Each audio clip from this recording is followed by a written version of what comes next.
come back. Nobody was giving up. The never give up attitude, rise up. I mean, that is the flavor of the Esports World Cup, right? And I feel like both of these competitors are fantastic embodiments of what's happening there. That's right, Hikaru frustrated coming up against tenacious Yi in the previous, and it's yet another Petrov and another repeat of the previous game, the same opening from both sides. We've seen this happen twice today already, all the colors that you can imagine, and there we've got Wei with the white pieces, a must-win game. He keeps the speed on, he knows that he has to put the pressure on the clock, he knows he has to play fast. The clock will be as important, if not more, than the moves played on the board. Very, very quick moves from Wei Yi. He was the one who was under pressure from the previous opening Hikaru with a quick winning advantage, but Hikaru this time going kingside, castling his king to that right flank. It means he's going for a more solid type of position, maybe where calculation less of a necessity, but ultimately all the pieces on the board, just one pawn trade. Very understandable that Wei Yi has gone for a position like this. That's got to suit the player playing with more time on the clock, right? As few Absolutely. trades as can happen for as long as possible, that has to be better for white. So Wei Yi, some great strategy right now in play. Hikaru has to try to get a more liquidated position. But what we have with the pawn formation, 4 versus 3 on one side for both these players, it's going to be hard to get those trades in. And it's too early to read into any sort of conclusion from this, but Hikaru going for a 20-second thing already made me wince just a little bit, because this isn't any normal game. Hikaru's next minutes versus over 9, that's going to play such a big part in this Armageddon game. Not only is it not normal because it's an Armageddon, it's not normal because of the storyline that's happened in this match so far, right? In game 2, Hikaru winning throughout the game. Right. He was bobbing his head, he was feeling it, he was ready to snatch that spot into the quarterfinals. And then suddenly Wei Yi pushing him to the break to the point where Wei Yi was the one winning. I mean, that game flipped about 50 times. Going into an Armageddon, 6 minutes left on the clock, I would say it's advantage Wei Yi right now. And I should mention a very, very important point. These two have a recent history in Armageddon chess. In Norway chess, just a few months ago, at the end of May, beginning of June, Wei Yi was a bit of a king when it came to Armageddon, defeating Magnus Carlsen, defeating Hikaru Nakamura. Not many people are speedy enough to achieve that, but to do it against the gruesome twosome, to the top 2 players in the world, Wei Yi has shown he has pedigree in this format. He's leapt forward with a knight to f5, Hikaru playing on the other flank, hoping for some pawn trades, some simplification there, but this game is only just beginning, and still with 2.5 extra minutes on the clock. Wei Yi. I think we've passed the point where we're predicting winners, but maybe we should be predicting who might get into a winning position first, given how many times this match has flipped, both psychologically and over the board in an hour. This has been absolutely amazing to watch.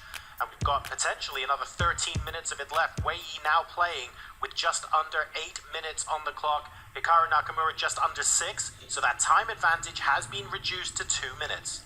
And once again, we get to the first imbalance of the game. This time it's Wei Yi with the bishop pair. Last time it was Hikaru Nakamura who made it work perfectly for himself. You know,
dice here from Wei Yi.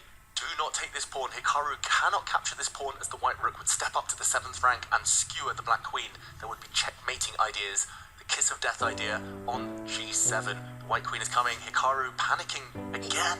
He missed it. He didn't see this. This tactical resource, and wait, he's expressionless. There's nothing that you can read on him. Hikaru calms himself down, brings the queen back to the defense. Pawn takes pawn would have been a big blunder, but now Wei gets his opportunity. There are open lines on the board. Looks like a huge step in the right direction. Suddenly the black king doesn't have as much protection around it. The white pawn was in the way anyway, so that trade really beneficial. But Wei Yi shaking his head. At least he's getting his bishop into the action. This one is anyone's game. The board state is so delicately poised. Wei unhappy with that decision that he just made, because now it feels he can't avoid a rook trade, and more pieces off the board the better it is for Hikaru Nakamura. Rook a8, almost forced there by Wei Yi. This is the first time I've seen him unhappy with his decision. Leans back Wei Yi. He looks really dejected somehow. Maybe fearing this move. There we go. Hikaru forcing the queens off the board. That black queen is hitting not just the white queen, but both of white's bishops. If the queens disappear, winning chances might fade as well, and it's more about the clock. 2 minutes versus 1 minute. This is danger zone. Hikaru is so fast now. Wei Yi's so resourceful. He had opportunities to maybe mix things up a bit, but as more pieces get traded off the board, there's very little for him to work with right now, and with the queens off as well, where's the win?